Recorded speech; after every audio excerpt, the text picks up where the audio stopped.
শীতার্থ মানুষের পাশে আমরা যেন দাঁড়াতে পারি।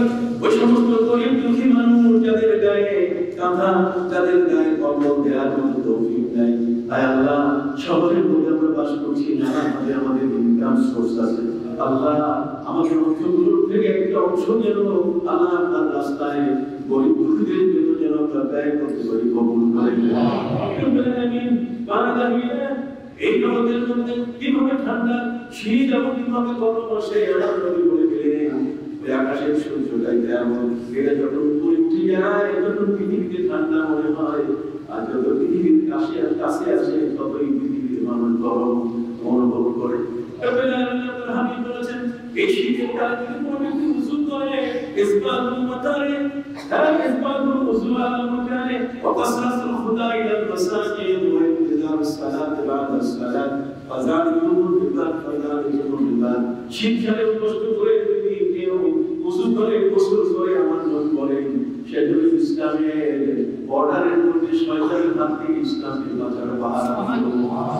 আল্লাহ সুবহানাহু ওয়া তাআলা তিনি বলেন কুরাইশদের একটি নীতিগত অপমান আছে, ইলাহ কুরাইশি ইলাহ শব্দ হচ্ছে তাদের অভ্যাস, তাদের চরিত্র, সে চরিত্রটা হলো এই জায়গায় শিকারী বছর তারা বছর ভাগ করে দিয়েছে, একটা হচ্ছে শীতকাল আর একটা হচ্ছে গ্রীষ্মকাল। এই শীত এবং গ্রীষ্মকাল এটা হচ্ছে তাদের জীবনের ব্যবসা বাণিজ্যের একটা শীতল। তারা যখন ব্যবসা করে তখন শীতকালে কোন দেশে যাবেন, আর যখন গ্রীষ্মকাল আসবে তখন কোন দেশে তারা বাণিজ্য করতে, এই ব্যবসা বাণিজ্যের ক্ষেত্রে তাদের বিপর্যা এই না, এটা শব্দের অর্থ হচ্ছে বিপর্যা করা, গমন করা, আর বেড়াইতে হচ্ছে আগমন করা, আশা।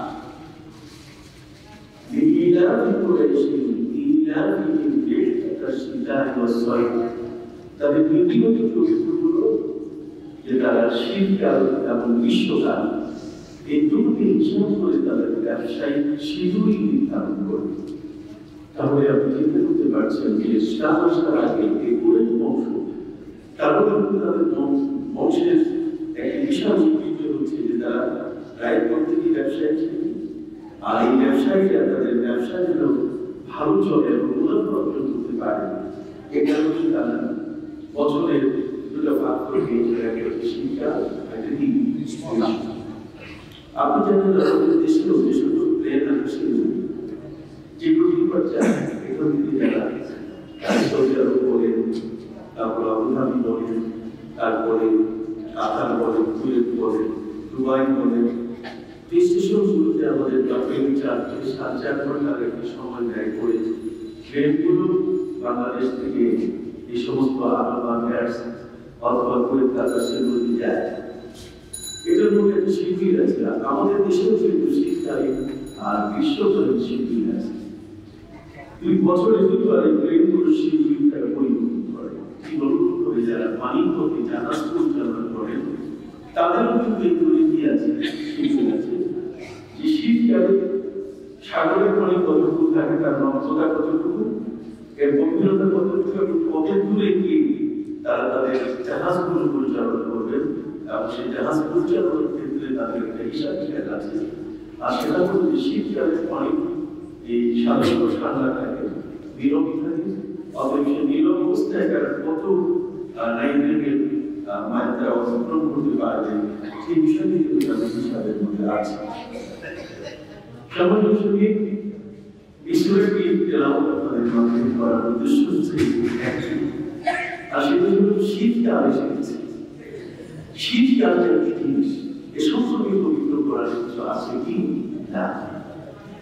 আমরা মোহাম্মদ কুরাইশের মধ্যে কিন্তু শীতকাল, এই শীত শব্দটি কিন্তু আরবি শব্দ, শীতা শব্দের অর্থ হচ্ছে শাশ্বত শীত, শাশ্বত এর অর্থ হচ্ছে ঠান্ডা কাল। মানুষের মধ্যে যখন একটা আর্দ্রতা আসে, তার শারীরিক আবহাওয়া সর্বদিক থেকে তখনই কিন্তু সেই সময়টাকে শীতকাল বলা হয়। আমাদের এই দেশটা হচ্ছে ষড়ঋতুর দেশ, ষড়ঋতুর পালা বদলের খেলা চলে। এখানে কখনো গ্রীষ্ম, কখনো বর্ষা, কখনো শরৎ, ছয়টি ঋতু আমাদের দেশে প্রচলিত আছে এবং সেই অনুযায়ী আমরা সেই ঋতুগুলি ভাগ করে থাকি, ভোগ করে থাকি। পৃথিবীর সব দেশে এমনটা হয় না। আপনি সৌদি আরবে যাবেন, সেখানে আপনি পাবেন গ্রীষ্মকাল এবং কম সময়ের শীতকাল। শীত এবং গ্রীষ্মের আলাদা সেখানে চলে। আর আমাদের দেশে 6টা ঋতু আলাদা। এই 6টি ঋতুর উপরে ভিত্তি করে আমাদের দেশের মানুষরা তাদের শস্য ক্ষেত, তাদের যে সমস্ত ফলফলাদি তারা সেটা আবাদ করে।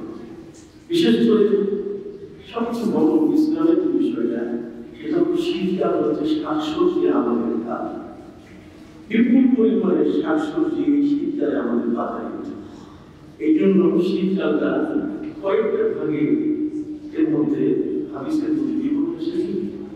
আমি আপনাদের কাছে বলতে চাই যে গ্রীষ্মকাল গরমকাল এর চেয়ে আমার নবী সাল্লাল্লাহু আলাইহি ওয়াসাল্লামের কাছে সবচেয়ে প্রিয় ছিল শীতকাল। শীতকালে যদি কোনো ব্যক্তি ইবাদত করে, তার ইবাদতটা হবে বসন্তকালের ইবাদত। বলা হয়েছে যে এই শীতকালটা অস্পর্শেটা রাবিউল মুমিন, ইমানদার ব্যক্তির বসন্তকাল শীতকাল। শীতকাল যখন আসে, যখন ইমানদার ব্যক্তি একটু বেশি পরিমাণে ইবাদত করতে পারে। শীতকালের মধ্যে রাত সবচেয়ে বেশি লম্বা হয়, গ্রীষ্মকালের চেয়ে শীতের রাতই লম্বা হয়। আর ওই কত রাতটা যে গেল, সেটা আমাদের বাংলাদেশের এই যে বর্ষের সবচেয়ে বড় রাত গেছে কিন্তু কত রাতটা, যেটা আমরা পাস করে আসলাম। এই পাস করে যে রাতটা আমরা আসলাম, এটা সবচেয়ে বড় রাত। শীতকালের রাতই হয় বড়। শীত এবং গ্রীষ্ম কেন কেন শীত আসে আমাদের দেশে, পৃথিবীতে কেন শীত আসে এবং কেন গ্রীষ্ম আসে, এসব তো ইসলামের গবেষণা আছে কিনা সবাই সহি বুখারী করে দেখেন। পবিত্র কোরআনের সূরা কুরাইশের মধ্যে বলাই হয়েছে যে সেখানে শীত এবং গ্রীষ্মকাল, তাদের শীত এবং গ্রীষ্মের অস্তিত্ব পবিত্র কোরআনে স্বীকৃতি দেওয়া হয়েছে। এই শীত এবং গ্রীষ্মকাল হিসাব করে যদি কেউ ব্যবসায় নামে, তার ব্যবসায় কখনো সে ক্ষতিগ্রস্ত হবে না। আল্লাহ বলেন কুরাইশরা কিন্তু তাদের ব্যবসায় ভুল করে না। ওরা বছরের বিভিন্ন সময়ে শীত এবং গ্রীষ্মকে হিসাব করে তারপর তাদের ব্যবসায়ী টিম তৈরি করে যে তারা পৃথিবীর কোন কোন দেশে শীতকালে যাবে এবং কোন কোন দেশে গ্রীষ্মকালে তারা যাবে। সাধারণত শীত এবং গ্রীষ্ম এটি জাহান্নাম থেকে আসে। প্রত্যেকে জাহান্নাম, আপনার অবাক হয়ে যাবেন যে জাহান্নাম থেকে শীত আসে। জাহান্নাম তো আগুন, আগুনের কুণ্ডলী যেখানে, যেখানে আগুন আগুন আর আগুন, আগুনের মহাসমুদ্র, সেখানে আমরা কি করে শীত আসে? সেখানে শীত থাকার তো কথা না।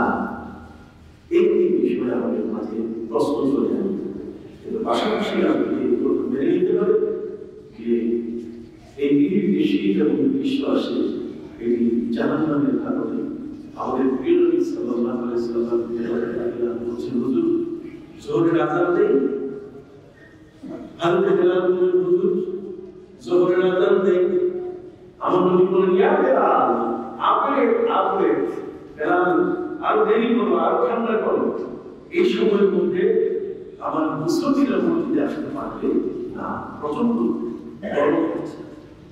ইয়া বেলাল, আপনি আযান একটু দেরি করে দাও, ঠান্ডা করে দাও, কারণ আমি শিদ্দাতাল হাররি মিন ফাতিহি জাহান্নাম, এই যে গরমটা আসতেছে, এই গরমটা জাহান্নামের শ্বাসের কারণে আসতেছে। সুবহানাল্লাহ, কার কারণে আসতেছে? জাহান্নামের শ্বাসের কারণে। তাহলে জাহান্নাম কি মানুষের মধ্যে দেহ আছে যে জাহান্নামের ভিতরে রাখতেছে, নাকি ভিতরে ছিদ্র আছে, নাকি সে শ্বাস নিতেছে এবং শ্বাস ছাড়তেছে? পৃথিবীর মানুষ যত গভীরে যাবে তত কিন্তু ইসলাম তাকে আরো কিছু গল্প হিসেবে তার কাছে প্রমাণিত হয়। আপনি অবাক হয়ে যাবেন যে আমাদের প্রিয় নবী সাল্লাল্লাহু আলাইহি ওয়াসাল্লাম বলেন, আমার নবী বলেন আসহাবুল মাসদুক, প্রিয় নবী সাল্লাল্লাহু আলাইহি ওয়াসাল্লাম বলেন, জগতের মহাসত্যবাদী পৃথিবীতে কোনো মিথ্যা তথ্য উপস্থাপন করেন নাই, পৃথিবীর মানুষের কাছে তিনি কখনো মিথ্যা তথ্য দেন নাই। সেই নবী সাল্লাল্লাহু আলাইহি ওয়াসাল্লামের সম্পর্কে আল্লাহ তার বাণী কোন স্বীকৃতি দিয়েছে আমাদের নবী যা বলেন মিথ্যা বলেন না। পবিত্র কোরআন মাজিদে আল্লাহ বলেছেন ওয়া মা ইয়ানতিকু আনিল হাওয়া ইন হুয়া ইল্লা ওয়াহিয়ুন ইউহা। আল্লাহ রাব্বুল আলামিন তিনি বলেন আমার নবী নিজের পক্ষ থেকে কিছু বলেন না। ওয়া মা ইয়ানতিকু আনিল হাওয়া নিজের প্রয়াস তো আর বলে দিলেন আমার নবীর জিহ্বাটাকে আমি আল্লাহ কন্ট্রোল করি। আমি নবীর ভাষাকে কন্ট্রোল করি, আমি নবীর জীবনের সকল কর্মকে আমি আল্লাহ কন্ট্রোল করি। ব্রেক আমি আল্লাহর হাতে। আমার নবী সাল্লাল্লাহু আলাইহি ওয়াসাল্লাম নিজের ইচ্ছায় কিছু বলেন না। ওয়া মা ইয়ানতিকু আনিল হাওয়া ইন হুয়া ইল্লা ওয়াহিয়ুন ইউহা।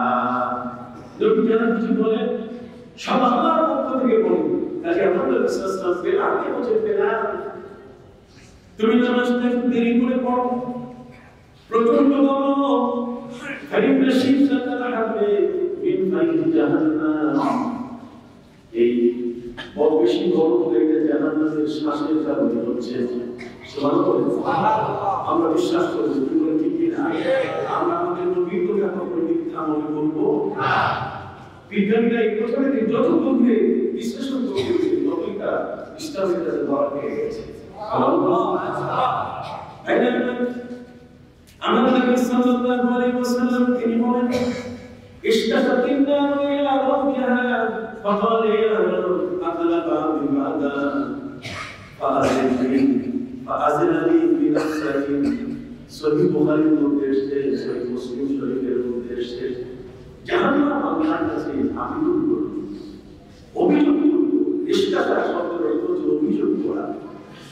ইশতাকাতিন নারু ইলা রাব্বিহা জাহান্নাম তার রবের কাছে তার বলে আল্লাহ রাব্বুল আলামিনের কাছে জাহান্নাম শিকায়ত করলো, অভিযোগ করলো ইয়া রাব আকালাবা বিমাদা, হে আমার রব আমার দেহের ভিতরে একটা অংশ আরেকটা অংশকে খেয়ে ফেলেছে। আমার দেহের মধ্যে দুটো অংশ আছে, একটা হলো গরম আর একটা হলো ঠান্ডা। সুবহানাল্লাহ। সহিহ বুখারীর হাদিস, সহিহ মুসলিমের হাদিসের মধ্যে এসেছে আমার নবী বলেন এই জাহান্নাম আল্লাহর কাছে অভিযোগ করলো, প্রভু আতালাবা বিমাদা, আমার একটা অংশ দেহের একটা অংশ আরেকটা অংশ কি খেয়ে ফেলেছে। অতএব আপনি আমার জন্য একটা ব্যবস্থা নেন, আমার এই দুটো অংশ আমার দেহের অংশ একটা আরেকটা অংশকে খেয়ে ফেলতে আমি চাচ্ছি না। যখন একটা অংশ আরেকটা অংশকে খাওয়া শুরু করে তখন জাহান্নাম অস্থির হয়ে যায়, জাহান্নামের মধ্যে কম্পন তৈরি হয়ে যায়, জাহান্নাম আর স্থির থাকে না। এই জন্য জাহান্নাম চায় আমি যেন স্থির থাকি। এই জন্য আল্লাহর কাছে সে আবেদন করলো ইয়া আমার প্রভু আতালাবা বিমাদা, একটা অংশ আরেকটা অংশকে খেয়ে দিচ্ছে আমার দেহের, আমি কি করতে পারি? তখন আল্লাহ তাআলা তাকে বললেন ফাযিলনা, হাদিস শরীফের মধ্যে আছে ফাযিলনি, আপনি আমাকে অনুমতি দেন আমি কি করতে পারি? আল্লাহ বললেন জাহান্নামকে অনুমতি দিলেন ফাযিলনা লাহা বিনাফসাইন। আল্লাহ বলেন তাহলে তোমাকে দুটো শ্বাস টানা ছাড়া, টানটা কি ছাড়বে, শ্বাসটা নিবে এবং শ্বাসটা কি ছাড়বে, এই দুটো জিনিসের তোমাকে অনুমতি দিবা দিলে আপনি সুবহানাল্লাহ। কত বড় কথা! এটা তো আপনাদের কাছে আছে কি না জানি না। বন্ধুরা হাদিস শরীফের মধ্যে এসেছে একটি জটিল বিষয় নিয়ে আমি আপনাদের সামনে কথা বলছি। পৃথিবীর মধ্যে জাহান্নাম বলেন জান্নাত বলেন সব কিছুর আসল, সব কিছুর আল্লাহ নমুনা নিদর্শন রেখে দিয়েছেন। আমাদের জাহান্নাম আল্লাহ রাব্বুল আলামিন বলেন তুমি দুটো শ্বাস, একটা নিবে একটা কি ছাড়। প্রথম যে শ্বাসটা তুমি টানবে নিবে যখন তোমার ভিতরে, তখন পৃথিবী ঠান্ডা হয়ে যাবে। সুবহানাল্লাহ। আর যখন সেই শ্বাসটা ছাড়বে তখন পৃথিবী কি হবে? গরম হয়ে যাবে। একটু বড় করে সুবহানাল্লাহ। ফাআযিলনা বিনাফসাইন, আল্লাহ রাব্বুল আলামিন দুটো শ্বাস নেওয়ার জন্য তাকে অনুমতি দিলেন। এই দুটো শ্বাস এটি আমার কথা নয়, সাধারণ কোনো ব্যক্তির কথা নয়। ইমাম বুখারী রাহিমাহুল্লাহ মুহাম্মদ ইবনে ইসমাঈল ইবনে ইব্রাহিম ইবনে মুগিরা ইবনে বারদিসবা আল-জৌফিয়া ইয়ামানিয়া বুখারীর মতো বিশাল বড় হাদিসের প্রেমী আমিরুল মুমিনিন ফিল হাদিস, যিনি আমিরুল মুমিনিন হাদিস জগতে, সেই ইমাম বুখারী যিনি ইমাম মুসলিম পৃথিবীর সবচেয়ে বড় শিক্ষিত একজন ব্যক্তি, যার দুজন কিতাবই হচ্ছে পৃথিবীর শিক্ষিত কিতাব এবং হাদিস শরীফের মধ্যে এই দুজনের খেদমত কোনো ক্রমে ছোট করে দেখার সুযোগ আমরা কিতাব আল কোরআনের পরে আসমানের নিচে যদি সবচেয়ে বেশি বিশুদ্ধ গ্রন্থ থাকে তার কি আছে? সহিহ বুখারী। আসমান মধ্যে তাহলা বিল সামা বাদা কিতাবিল্লাহি as-সহিহ বিল বুখারী, আসমানের নিচে জমিনের বুকে কোরআনের পরে বিশুদ্ধ কিতাব থাকে, সেই কিতাবটার নাম কি? সহিহ বুখারী। আমি সহিহ বুখারী থেকে আপনাদের কাছে হাদিস বলছি। আমার নবী সাল্লাল্লাহু আলাইহি ওয়াসাল্লাম বলেন, জাহান্নামকে আল্লাহ প্রশ্বাস ছাড়ার জন্য একটা শ্বাস নেওয়া আর একটা শ্বাস কি ছাড়া, সমানভাবে শুধু এই শ্বাস যখন নেবে সে তখন পৃথিবীতে পড়ে যাবে, ঠান্ডা হয়ে যাবে, গরম হয়ে যাবে, আর যখন ছাড়বে এই ছাড়লে সেটা গরম হয়ে যাবে। এখন এই গরমটা ঠান্ডাটাকে বুঝবো কিভাবে? কার সাথে আবার সংযোগ রেখেছে? কিসের উপরে এটা সংযুক্ত হয়ে গেছে? জাহান্নামের এই শ্বাসটা। আল্লাহ রাব্বুল আলামিন এই জাহান্নামের শ্বাসটাকে তাৎক্ষণিকভাবে গ্রহণ করার জন্য এই পৃথিবীতে তিনি সূর্য তৈরি করে দিয়েছেন। এই সূর্যটা জাহান্নামের শ্বাসটাকে নিয়ে নিয়েছে। সুবহানাল্লাহ। আকাশের যে সূর্য, এই পৃথিবী 13 লক্ষ পৃথিবী যত বড়, একটা সূর্য কত বড়? 20,000 কোটি সূর্য যদি একসাথে করা যায়, 20,000 কোটি সূর্য একসাথে করলে একটা তারকার সমতুল্য। একটা তারকা 20,000 কোটি সূর্য একসাথে করলে যত বড় হবে, একটা তারকা তত বড় হবে। আকাশে কি তারা মেলা না? আকাশে কি তুমি বলেছেন, ওই যে আকাশ তারার মেলা, জোনার জোনার আলোর মেলা, ওই যে আকাশ তারার মেলা, জোনার জোনার আলোর মেলা, এ যেন স্বপ্ন তুমি সবার পালনেওয়ালা। সুবহানাল্লাহ সুবহানাল্লাহ সুবহানাল্লাহ সুবহানাল্লাহ। কি চমৎকার! তুমি বলেছেন আকাশ শুনি চাঁদ তারা জমিন সবুজ গেলাপে ঢাকা, আকাশ শুনি চাঁদ তারা জমিন সবুজ গেলাপে ঢাকা, কুসুমে সবুজ কুসুমে মধু সুবাস আগা। সুবহানাল্লাহ সুবহানাল্লাহ সুবহানাল্লাহ সুবহানাল্লাহ। আল্লাহর প্রশংসা না করে কোথায় যাবে? তত্ত্ব আমরা বুঝি না এর পেছনে কি আছে। ওই বিশাল একটা সূর্য, 13 লক্ষ পৃথিবী সমান, সেই সূর্যটি কত উপরে? যদি সূর্যটা এটা যখন জাহান্নামের শ্বাসটা টেনে নেয়, জাহান্নামের শ্বাসটা টেনে নিয়ে যখন সূর্য ছাড়ে, তখন সূর্যের অবস্থানের গতি অনুযায়ী পৃথিবীতে ঠান্ডা আসে এবং গরম আসে। জাহান্নামের সাথে কানেক্টেড কি? আকাশের সূর্য। আকাশের কি সূর্য এবং সূর্যের যে তাপটা, এটি মহান গ্রন্থ আল কোরআনের মধ্যে আল্লাহ বলেছেন। আসল মহান গ্রন্থ আল কোরআনে আল্লাহ কি বলছেন? মহান গ্রন্থ আল কোরআনের মধ্যে আল্লাহ রাব্বুল আলামিন সূর্যের নামে সূরা নাযিল করেছেন। ওয়াশ-শামসি ওয়া-দুহাহা ওয়াল-কামারি ইযা তালাহা ওয়ান-নাহারি ইযা জাল্লাহা ওয়াল-লাইলি ইযা ইয়াগশাহা। সূর্যের নামে সূরা নাযিল করেছেন আল্লাহ। চাঁদের নামে সূরা নাযিল করেছেন। পৃথিবীর মধ্যে বিজ্ঞানীরা তথ্য আবিষ্কার করতে অনেক বিরক্ত হয়ে গেল। কখনো সূর্য গ্রহণ হয়, আবার কখনো চন্দ্র গ্রহণ হয়। সূর্য গ্রহণ কেন হয় এবং এই চন্দ্রগ্রহণ কেন হয় এই বিষয়টি বিজ্ঞানীরা তথ্য দিকে গিয়ে তাদের বিশাল প্রমাণ। কিন্তু আমার তো 1400 বছর আগে তৈরি করে দিয়েছেন যখন পৃথিবীর মধ্যে যখন পৃথিবীর মানুষরা যখন দেখে চন্দ্রগ্রহণ যখন পৃথিবীর মানুষ দেখে তখন চন্দ্রগ্রহণের মধ্যে পৃথিবীটা মাঝখানে আসে আর দুই দিকে একদিকে সূর্য হয় আরেকদিকে কি চন্দ্র হয়। পৃথিবীটা মাঝখানে যখন আসে তখন চন্দ্রগ্রহণ তৈরি হয়ে যায়।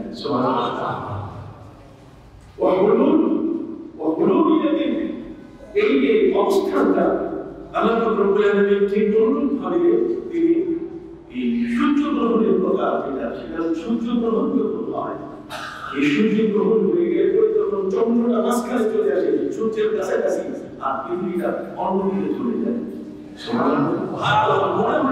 তারা সূর্যের পরিষ্কার হয়ে যাবে। সূর্য গ্রহণ এবং চন্দ্র গ্রহণের কথা 1400 বছর আগে আমাদের পীর বিশ্বাস করে দিয়ে গেছে। বিজ্ঞানীরা সেদিনই তো আবিষ্কার করতে শিখলো, এতদিন তারা আগাতে পারে না। আল্লাহ এই জন্য পবিত্র কোরআন মধ্যে আল্লাহ বলছেন ওয়া হুয়াল্লাযী জাআলা আশ-শামসা দিয়াআন ওয়াল কামারা নূরা। ওই মহান আল্লাহ যিনি সূর্যকে প্রদীপ হিসেবে সৃষ্টি করেছেন আর চন্দ্রকে আলোকিত করার দিন লাইট হিসেবে তিনি তৈরি করেছেন। সুবহানাল্লাহ। এই সূর্যের যে আলোটা চন্দ্রের আলো কেমন তাও কোরআনে আল্লাহ বলে দিয়েছেন ওয়া হুয়াল্লাযী জাআলা আশ-শামসা ওয়াল কামারা। ওই মহান আল্লাহ তিনি সূর্য এবং চন্দ্রকে সৃষ্টি করেছেন। আশ-শামসু ওয়াল কামারু বিহুসবান। সূর্য চন্দ্র থেকে মানুষের পঞ্জিকা তৈরি করবে, সৌর পঞ্জিকা এবং চন্দ্র পঞ্জিকা। এবং কোরআনে আল্লাহ আরো বলে দিয়েছেন وَجَعَلْنَا النَّهَارَ آيَتَيْنِ وَجَعَلْنَا اللَّيْلَ وَالنَّهَارَ آيَتَيْنِ فَمَحَوْنَا آيَةَ اللَّيْلِ وَجَعَلْنَا آيَةَ النَّهَارِ مُبْصِرَةً لِتَبْتَغُوا فضلا من ربكم ولتعلموا عدد السنين والحساب। আমার আল্লাহ বলেন যদি আমি সূর্য চন্দ্র এদের আলো চন্দ্র এবং সূর্যের আলোটা যদি আমি কন্ট্রোল না করতাম তাহলে পৃথিবীতে তোমরা কোনোদিন বিবাহের দাওয়াত কাউকে দিতে পারতে না। এটা যদি না পর্যন্ত পৃথিবীতে কোনোদিন মাসের হিসাব তোমরা বের করতে পারতে না।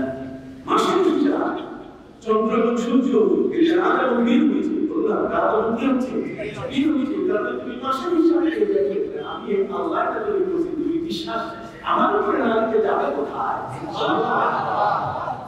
আমার আল্লাহ বলছেন সূর্যটাকে আমি গতিময় করে দিয়েছি, সূর্যটা চলমান ওয়াশ-শামসু তাজরি লিমুস্তাকাররিন লাহা যালিকা তাকদীরুল আজিজিল আলীম। সূর্যটা চলতে চলতে এক জায়গায় এই 24 ঘন্টার মধ্যে কিছু সময় থেমে যায়। নবী সাহাবী আবু যর গিফারী জিজ্ঞেস করেছেন আল্লাহ ওই সূর্যটাতে একটু থেমে যায়, আল্লাহ বলছেন যে সূর্যটা চলতে চলতে তার মুস্তাফার শব্দের অর্থ হচ্ছে থেমে যাওয়ার জায়গা। কোরআন বলছে সূর্য কিন্তু এক জায়গায় কিছু সময় জন্য কি সেই জায়গায় শব্দ না বলে কি পৃথিবীর বিজ্ঞানীরা এখনো সেটা আবিষ্কার করতে পারে নাই মুস্তাফার কোনটা। আমার নবী বলে দিয়েছেন হযরত আবু যর গিফারী রাদিয়াল্লাহু তাআলা কেমন সূর্য যখন ডুবে যায় আল্লাহ বিশ্বস হাইনা তাদিবু সূর্য ডুবে গেলে যায় কোথায়? আবু যর গিফারী বলে হুজুর ওই জ্ঞান আমার কাছে কি নাই। নবী বলেন যে সূর্য অল্প সময়ের জন্য তার মুস্তাফা একটা নির্ধারিত জায়গায় এসে থেমে গিয়ে আল্লাহর সিজদায় পড়ে যায়। আল্লাহর সিজদা শেষ করে আবার সে ডিউটি কন্টিনিউ করা শুরু করে। সুবহানাল্লাহ। আমরা তো সে আপনার ডিউটি করার করি না, অফিস দিয়ে যাচ্ছে। আকাশের সূর্য সেটাও কিন্তু অফিস করে। যেমন সুবহানাল্লাহ আকাশের সূর্যটা এটাও কি করে? দায়িত্ব পালন করে। পৃথিবীর মানুষগুলোকে সে কিন্তু সেবা দিয়ে যাচ্ছে, আলো দিয়ে যাচ্ছে। সূর্য যদি স্টপ হয়ে যায়, একেবারে বন্ধ হয়ে যায়, তাহলে আলো আর চাঁদ কখনোই দিতে পারবে না। আকাশের চাঁদ যদি আলো দিতে না পারে তাহলে সমুদ্রে কোনোদিন জোয়ার ভাটা খেলবে না। সমুদ্রের জল ভাটা খেলার জন্য সূর্যে চাঁদের আলো প্রয়োজন। চাঁদের মধ্যে পূর্ণিমা ও অমাবস্যা যখন হয় তখন পানি ঢেউকে ছোট ছোট করে একটু ধারণা দিচ্ছি যে এই বিষয়গুলো কিন্তু আমাদের মহাগ্রন্থ কোরআন আমাদের ধর্মের মধ্যে আছে। আমাদের ধর্ম শুধু কিন্তু আমাদের মুসলমানরা করেছি লাগে নাই, আপনার আমার ধর্ম শুধু আমাদের মসজিদকে চিনাই নাই, ওরা আকাশের সূর্যকে চিনাই দিয়েছে, চন্দ্রকে চিনাই দিয়েছে, গ্রহ গ্রহ নক্ষত্র যা আছে তাওয়াকে সকলকে চিনাই দিয়েছে। সুবহানাল্লাহ। পবিত্র কোরআন বলে গ্রহ নক্ষত্রের কথা আল্লাহ বলে দিয়েছেন। নক্ষত্র হলো সূরা আন-নাজম। নাজম শব্দের অর্থ আকাশের তারা। আল্লাহ বলেন ওয়ান-নাজমি ইযা হাওয়া মা দাল্লা সাহিবুকুম ওয়া মা গাওয়া। সুবহানাল্লাহ বলেন আকাশের তারকার প্রশংসা। সুবহানাল্লাহ। সেই আল্লাহ কি বুঝি বলছেন যারা লাইলা ওয়ান নাহার আয়াত নাই, আমি চন্দ্র এবং সূর্যকে আমার নিদর্শন বানিয়ে দিয়েছি। এই সূর্য এবং চন্দ্র আমরা নবী বলেন মিজাস্তাল হারাম, পৃথিবীর মধ্যে যখন গরম আসে নবী বলেন ফাবলিদু বিসসালাত ওয়ান নামাজকে দিল করে পড়বে। নামাজ কি এই শীতকালে নামাজের ওয়াক্ত কি আগে আসে, আর গ্রীষ্মকালে নামাজের ওয়াক্ত কি একটু পরে হয়। আমরা একটু বিলম্বে কি বলি ঠিক না? এটা হাদিসের কথা, সেই শিখেই আমরা মানতেছি। আমরা কি জানি না যে কেন যে আজকে যে জোহরের নামাজটা সেটা আমরা বলছি একটায় সোয়া একটায়, আর যখন গ্রীষ্মকাল আসে তখন দেড়টায় পড়ি। কারণ হচ্ছে এর পিছনে অনেক হাদিস আছে। আমার নবী সাল্লাল্লাহু আলাইহি ওয়াসাল্লাম তিনি এই শীতকালে বলেছেন এটা রাবিউল মুমিন, এটা ইমানদার ব্যক্তির বসন্তকাল। শীতকাল পাওয়ার জন্য সাহাবায়ে কেরাম আল্লাহর কাছে দোয়া করতেন। হযরত আবু হুরায়রা রাদিয়াল্লাহু তাআলা প্রশ্ন করা হয়েছে শীতকাল সম্বন্ধে আপনার মন্তব্য কি? হযরত আবু হুরায়রা রাদিয়াল্লাহু তাআলা তিনি বলেন শীতকাল হলো এমন একটা গানিমতুল বারিদা। হযরত উমর ফারুক রাদিয়াল্লাহু তাআলা বলেছেন গানিমতুল বারিদা অর্থ যুদ্ধরত সম্পদ, যুদ্ধ করে যে সম্পদটা পাওয়া যায় এটা গনিমত। আর একজন ইমানদার ব্যক্তি যখন শীতকাল হয়ে যায় তখন যুদ্ধের ময়দানে যাওয়ার দরকার নাই, তখন ওই ব্যক্তি ঘরে বসে এসে যে ইবাদত বন্দেগী করে তার গনিমতের যত সওয়াব সব তার আমল আছে।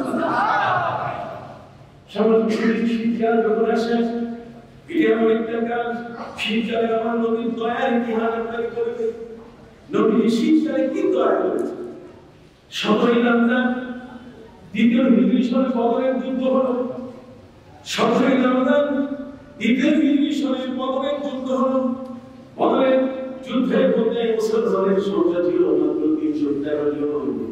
আল্লাহ তাআলা বলেন নবী আপনার কোনো ভয় নাই। নবী ইসলাম করে আল্লাহর কাছে বলছেন বাবু ইনশাআল্লাহ তোবাত তুমি যদি চাও তাহলে তোমার ইবাদত করার কারণ প্রয়োজন নাই। আর মালিকের ইচ্ছা আমাদের তুমি ধ্বংস করে দাও। আমরা সংখ্যায় কোন অস্ত্র নাই, কারণ নাই, পেট্রিয়ট নাই, কিছুই নাই, স্টিল গান নাই, রাইফেল নাই, কোনো কিছুই নাই। অতএব মাত্র কয়েকটা লাঠি, 9 জনে মিলে একটা লাঠি। কয়জন? আপনার কথা বলছেন না কেন? অতএব যুদ্ধের মুসলমানদের হাতে 9 জনে মিলে কি ছিল?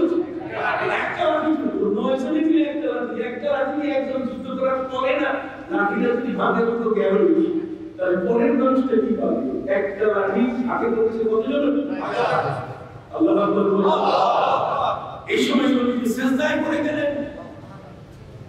হযরত আবু বকর সিদ্দিক রাদিয়াল্লাহু তাআলা নবীর মাথা মোবারকের উপরে সূর্যের আলো নবী পড়ে সাধারণত পড়ে আপনি এসেছেন। তারপর তিনি সামনে ধরলেন আর তিনি শুনতেছেন নবী করিম সাল্লাল্লাহু আলাইহি ওয়াসাল্লাম বলছেন আল্লাহ ইনশাআল্লাহ তোবা তুমি যদি চাও তোমার ইবাদত করার কোনো বান্দার প্রয়োজন নাই, তার মালিকের ইচ্ছা আমাদেরকে ধ্বংস করে দেন। আমি পৃথিবীর জমিনে আল্লাহ আল্লাহ করে ডাকার লোক আপনার দরকার হয় তাহলে আপনাদেরকে আমি সাহায্য করব। সাহাবীরা এসে নবীকে বলছেন নবী মাতা নাসরুল্লাহ কখন সাহায্য করবে? আল্লাহর নবীকে আল্লাহ বলে দিলেন নবী তাদেরকে সাহায্য দেন বলে দেন আলা ওয়া ইন্না নাসরাল্লাহি কারীম। আল্লাহ তোমাদের কাছে এসেছে। তবে আল্লাহর মদদ পেতে তোমাদের ঈমানটা মজবুত করতে হবে। কি করতে হবে? এটা নবী ইমাম বলেছেন এটি মাহকাম আলাল বায়ান মুহাব্বতে ফাতে আলম জেহাদে জিন্দেগি রে ये बलबूत शमसी रे যদি আল্লাহর উপরে প্রবল বিশ্বাস থাকে তাহলে তুমি পানির উপরে সমুদ্রের উপরে তুমি হেঁটে হেঁটে পার হতে পারবে সুবহানাল্লাহ। এই জন্য নবী বলেছেন দশত দশত है दरिया भी न छोड़े हमने दशत दशत है दरिया भी न छोड़े हमने बाहर जुल्मत पे दौड़ा दिए घोड़े अपने আমরা আল্লাহর উপর প্রবল বিশ্বাস রেখে সেই 500 সমুদ্রের উপরে আমাদের ঘোড়াগুলো চালিয়ে দিয়েছি আর ঘোড়াগুলো 500 সমুদ্রের ঢেউয়ের উপর পা রেখে টপ টপ করে তারা চোখের নিমিষে সমুদ্র পার করে গেছে। হিমালয়ের পর্বতের বিশাল বড় ধরনের কথা এসেছে, মুসলমানকে ঠেকায় রাখতে পারে নাই।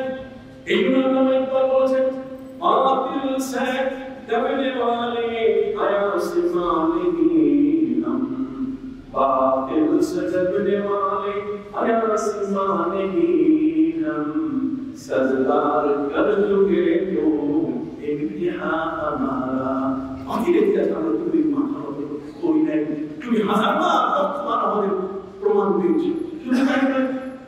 তিনি বলেছেন তাওহীদ কি আমানত सीनों में है हमारे तौहीद की अमानत सीनों में है हमारे आसान नहीं है मिटाना नाम और निशान हमारा सुभान अल्लाह। जी अल्लाह की हदायत देखो তোমাদের বিরাট জগৎ আমাদের সিনার মধ্যে আছে, আমাদের নিশ্চিন্ত করা সম্ভব হবে না।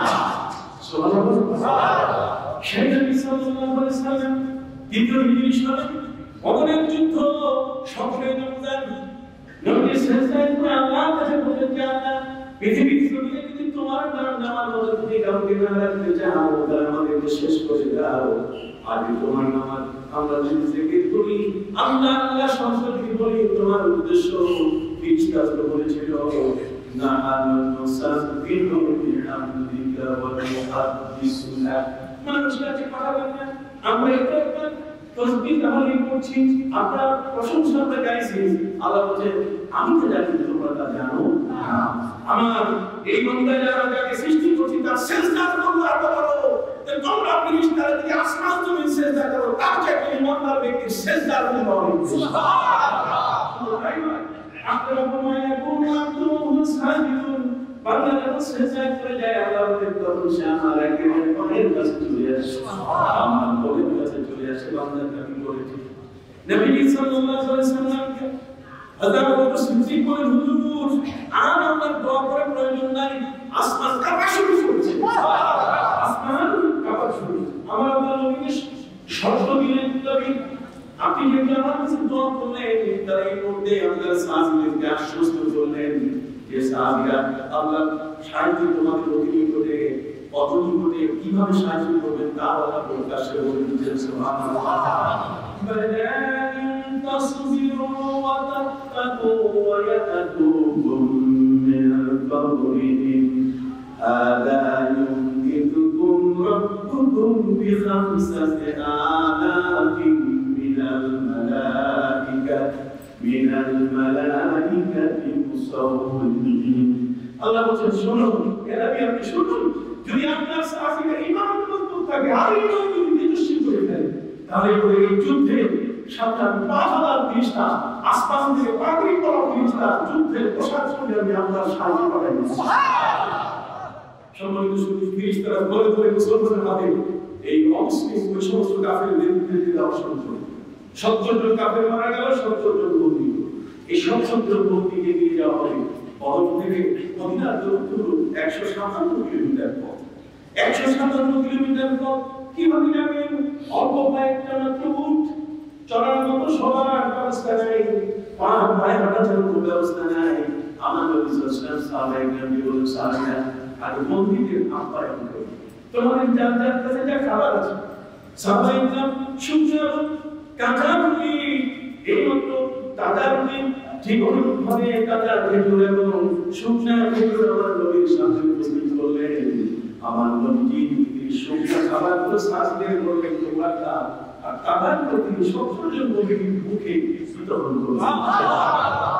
এবার নবী সাহাবায়ে কেরামকে বলেন দেখো প্রচন্ড এত বেশি ঠান্ডা যে ঠান্ডার কারণে মন্দিরে আত্মহত্যা করে কাঁদতেছে, অতএব তোমাদের যার যার কাছে অতিরিক্ত পোশাক আছে আমার কাছে জমা দেওয়া হলো।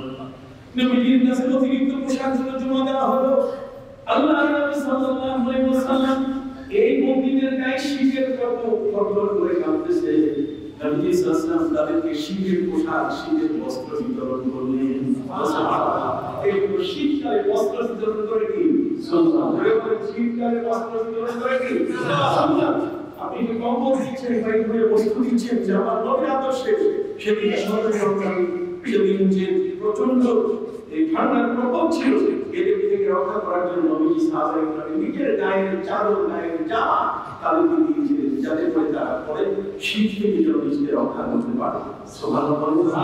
এরপরে নবী করিম সাল্লাল্লাহু আলাইহি ওয়াসাল্লাম বলেন যে যানবাহন আছে সেই যানবাহনগুলোতে তোমরা যদি উঠো তাহলে মন্দিরে যাবে কিভাবে? নবীজি বললেন মন্দিরের গেটে পিঠে উঠাই দাও আর তোমরা পাড়ে হেঁটে যাও। সুবহানাল্লাহ। এগুলো আমার ইসলাম, এটা যাওয়ার ইসলাম, এটা জামার ইসলাম, এটা জামাতের ইসলাম। সুবহানাল্লাহ। আমাদের ইসলামী আদর্শ পৃথিবীতে আমাদের যে শিক্ষা দিয়েছে সেই শিক্ষা চলছে।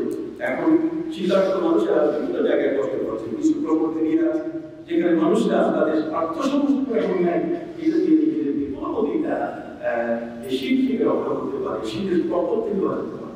আহ্বান জানাচ্ছে আপনাদের কাছে আমাদের মসজিদে প্রতি বছর শীত বস্ত্র বিতরণের একটা আয়োজন আছে।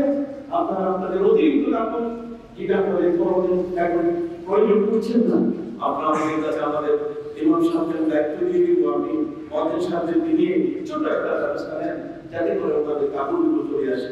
আর যারা একসাথে মিলে আসুন আমরা একটা টিম করি যে টিমে আমরা এই শীতের মানুষগুলো শীতের সময় মানুষগুলোর কাছে আমরা যেন তাদেরকে শীত বস্ত্র দিতে পারি। কেউ টাকা কেউ পয়সা কেউ কম্বল যদি কিনে দিতে চান 500 কম্বল 200 কম্বল 1000 কম্বল আমরা এই মসজিদের পক্ষ থেকে এই আমাদের দায়িত্ব দেন না গ্রামের মসজিদের পক্ষ থেকে আমরা সেখানে যাব। আমি শুধু আপনাদের কাছে মসজিদের টাকাই নিয়ে যাবো না, দেশের যে বোঝা আমাদের দরকার আছে কিনা, আপনি যদি আছে কিনা